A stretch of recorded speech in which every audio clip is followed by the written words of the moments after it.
សម្រាប់ផ្កាព្រៃពិតជាស្រស់ស្អាតណាស់បងប្អូនផ្កានេះបើសិនជាដាំនៅក្នុងផ្ទះវិញស្អាតណាស់មើលនេះមានផ្កាមានផ្លែបងប្អូនស្អាតពឿវាស្អាតមែនតើនេះមើលដាក់ផ្ទឹមជាមួយមុខនេះនេះមើលដូចគ្នាអត់សម្រាប់ផ្កាព្រៃពិតជាស្រស់ស្អាតបាទដើមនេះបើសិនជាដាំវិញស្អាតណាស់នេះឯងចំគឺយកទៅដាំនៅផ្ទះល្អប៉ុណ្ណាបងប្អូន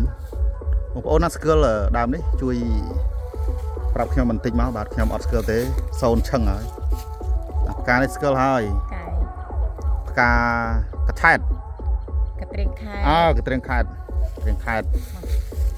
បាទបងប្អូនស្គាល់ជួយប្រាប់ផងថានេះដើមអីផ្កាអីហ្នឹងបងប្អូនខ្ញុំអត់ស្គាល់ទេ